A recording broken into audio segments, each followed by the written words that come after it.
السلام عليكم ورحمة الله وبركاته لليال kusoo dhawaada cashir cusub oon ka diyaarinayno Python dad badan ayaa aad iga soo codsaday in aan luqadan bilaabo waana luqad caan ah oo adduunka meel kasta laga isticmaalo marka sidaa darteed waxaan aaminsanahay inay dad badan anfici doonto waxyaalaha loo isticmaalana aad u badan yihiin dib aan uga hadli doonaa hadduu Ilaahay yiraahdo marka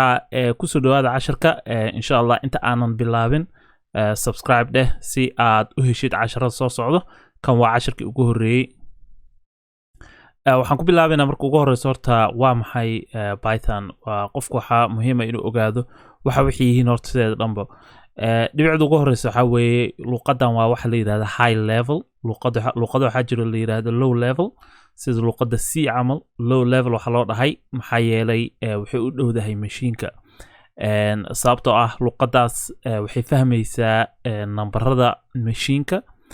mashiinka wuxuu sameynayana waa lagu bedeli karaa laakiin luqadan luqado kale oo la mid ah sida Java JavaScript luqadaha la mid ah waa high level way maxaa yeelay waa luqad ka fog mashiinka ka fog way waxa kale oo ay tahay luqadan waa interpreted language waa luqad la fasiray way waxa laga wada halkan la fasiray maxaa yeelay luqadan waa sidii bin aadankii wax qoran camal u qoran tahay marka qoraysid waxa qoraysid xarfo oo sidii A B iyo C alphabetic camal iyo number waxaas qoraysaa marka waxa jiro wax turjubaanayo computerka inuu fahmo marka luqadan sidaas loo dhahay waa interpreted language luqado badan sidoo kale weeye easy syntax dynamic semantics easy syntax waxa weeye luqadan siibo luqadaha kale way ka fududahay markii la dhaho habka u qoran tahay syntax waxa weeye habka luqada u qoran tahay oo xarfaheeda weeye xarfaha luqada iyo habka iskugu duubaradan tahay oo iskugu xiran tahay ayaa syntax lahaa marka way ka fududahay luqadaha kale sida camal luqadaha Java iyo way ka fududahay dynamic semanticsna waxa weeye waxay leedahay luqada fahankeeda la fahmayo oo markii aad fiirsid luqada oo aad micnaha caadi u fiirsid ayadoo qoran way ku fududahay inaad si caadi u fahantid oo micnaha uma baahnid inuu qof ku sharxo wixii hadii qof uu qoray wixii oo uu isticmaalay variable oo micnaha sameynayo markaas waa akhrin kartaa luqada sida Englishka oo akhrin kartaa luqadan teeda kale waa luqad cross platform waxa laga wadaa cross platform luqadan waxa loo isticmaali karaa computerada kala duwan sida Mac-ka Windows-ka Linux-ka waxyaalo badan loo isticmaali karaa meel kala duwan oo badan ayaa loo isticmaali karaa marka saasa loo yiri waa cross platform language wax yar oo taariikh yar inaan ka taabtaan rabaa luqada taariikhdeedu way dheer tahay waxay soo bilaabatay sideetameedii ay soo bilaabatay laakiin markii ugu horeysay luqadan isku dubariday oo ay noqotay luqad la yaqaano ama ay micnaha dadka ay maqleen waxa weeye waa 1991 waxa sameeyay nin la yiraahdo Guido van Rossum wuxuu ahaa nin reer Netherland uu joogo waagaas kadibna 2001kii camal waxa luqadii kor u qaaday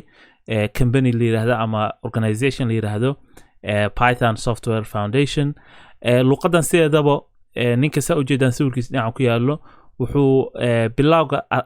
kala shaqeyn jiray luqad la yiraahdo ABC programming waa luqad aad u fudud ABC-da waa luqad waxa sida Englishka camal u qoran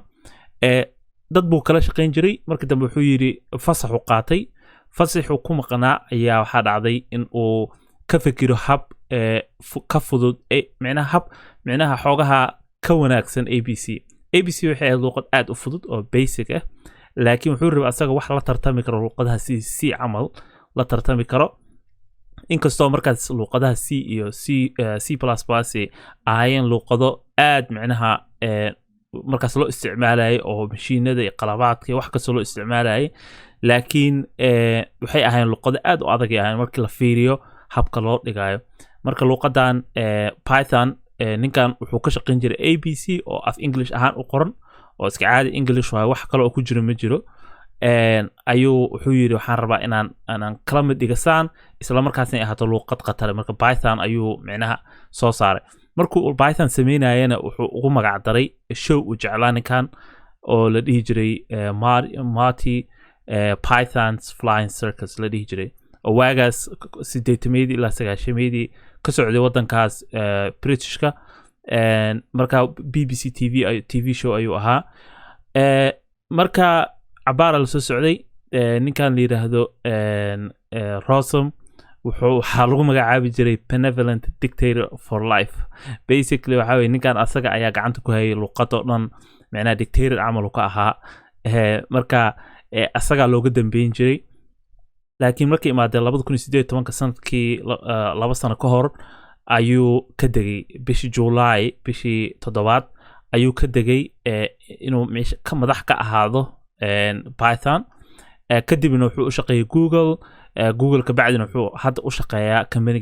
la yiraahdo Dropbox marka taariikh gaaban oo luqad ku saabsan taasa hadda luqadda waxay maraysaa versionkii 3.8 maraysaa 0.1 version carada ka badan ay soo martay oo ka soo bilaabatay ilaa 1 ilaa intaas tobaneeye ka badan version oo kala duwan ay soo martay luqadda maxaa loo isticmaalaa sideeda dhanbo waxaa loo isticmaalaa web developmentiga in lagu dhiso website-yada waxaa jiro framework wax la yiraahdo oo kagama hadleena casharadan soo socdo laakiin insha Allah mustaqbalka inaan ka hadalno laga yaabaa sida Django iyo Flask framework la jiro oo waxa weeye waa systemyo lagu sameeyay luqadan si dadka loogu fududeeyo in ay website ku dhisaan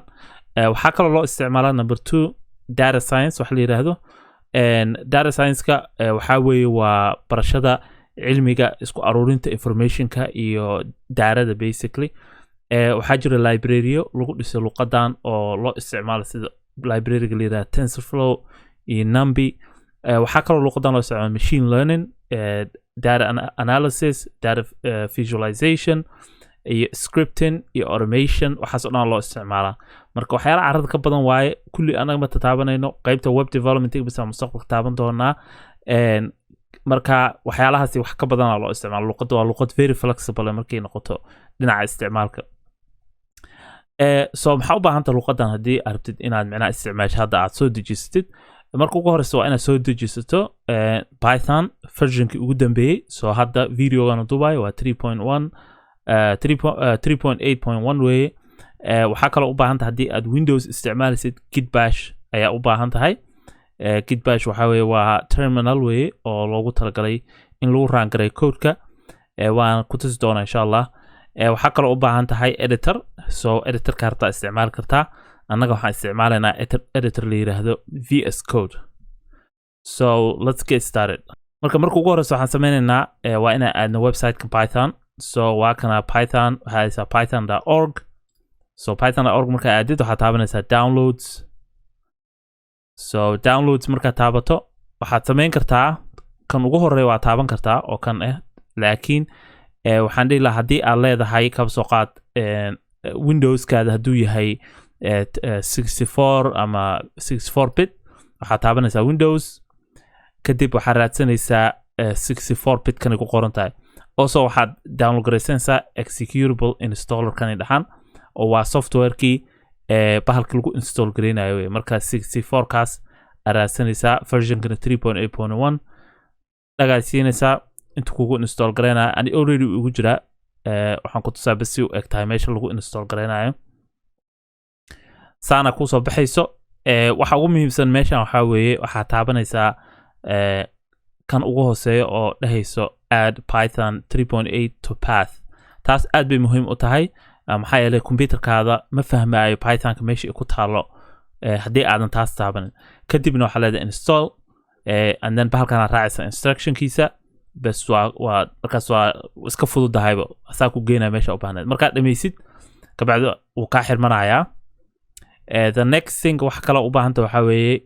Git Bash waxa la yiraahdo so Google aadaysa waxa ku qoraysaa Git Bash download link ugu horeeyo weeye Windows hadaa leedahay Windows ka soo download garaysanaysaa already anigu igu jira laakiin waa just waa installer weeye next ayaa leedahay and then you good to go tan saddexaadna waxaa weeye waxaa u baahan tahay linkyaashan hoosaan gelinaya meesha oo description-ka tan saddexaadna waxaa u baahan tahay visual waxaa la dhihi jiray editorka waxaa weeye meesha code-ku ku qori lahayd so kuwa badanaa jiro marka kana anaga ka dooranaynaa VS Code Visual Studio Code so computerka haysataa download garaysanaysaa Windows iyo Mac midka aad leedahay okay marka waxaan dhan ani already way install garaysan yihiin so waxaan furaynaa editorka so editorka waa kana waa VS Code kuweye marka ugu horeysa already waxaan sameeyay folder oo Python la yiraahdo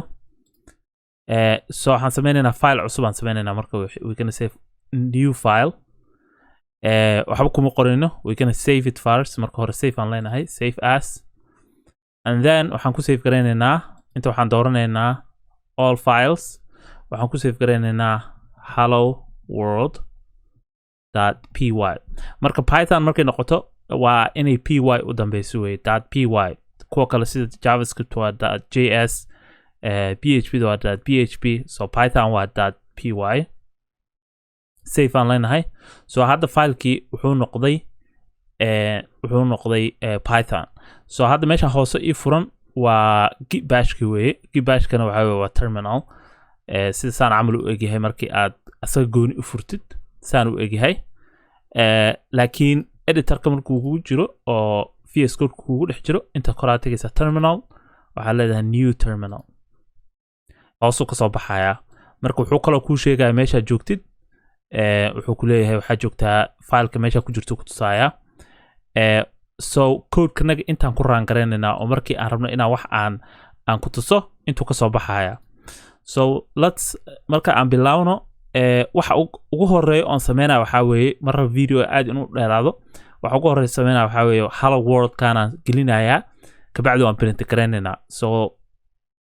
luqad kastoo baratid oo any programming language waxa ugu horeeyo waxaa weeye waa inaad ku print garayn kartid ama aad ku shubi kartid hello world so let's just say print waxa weeye waa sida console looga camal weeye JavaScript waxa weeye waa habkii aad macnaha codeka ku tusi lahayd terminalka halkan siibo maxaa yeelay Python browserka kuma raangarayn karto waa luqad scripting ah so waxay ku raangarayn kartaa terminalka so waxaan leenahay print hello world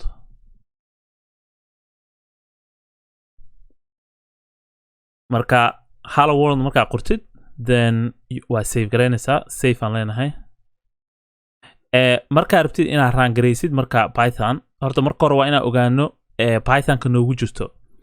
waxaad sameynaysaa marka Python 3.8 hada soo download garaysatay all you have to say is Python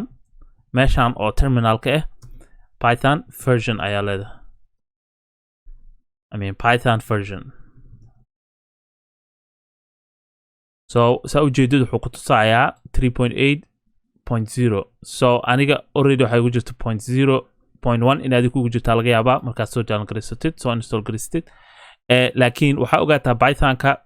versiono kala duwan ay leedahay kuwa ugu dambeeya ugu fiican kuwii hore waxaa jira Python 2 oo version 2 ah way ka duwan tahay habka codeka loo qoro marka qaarkood so Python 2 camal meesha dhihi lahayd print noocana u dhihi lahayd waxaa leedahay print hello world lay leedahay bas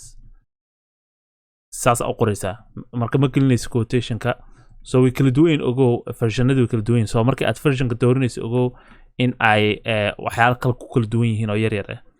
so markaan raangaraynayno filekan markaan rabno in aan terminal ku raangarayno waa in aan ku jirno horta meesha uu ku jiro folderku ku jiro filekan so hadda filekan wuxuu ku jiraa Python so hello world so waxaan leenahay Python and then fileka magaciisaan sheegaynaa hello world.py so tan markaan dhahno waa inuu raangarayo codeka ku dhex jiro meeshaan so ujeedid hello world so hadda program waan qornay waan bilawnay Python and then after that inshallah casharad kale aan kasii wadayna halkan tan waa introductionka ugu horeeyay Python subscribe inshallah si aad casharad kale uga faa'iidaysatid khayr aan irjana assalamu alaykum wa rahmatullahi wa barakatuh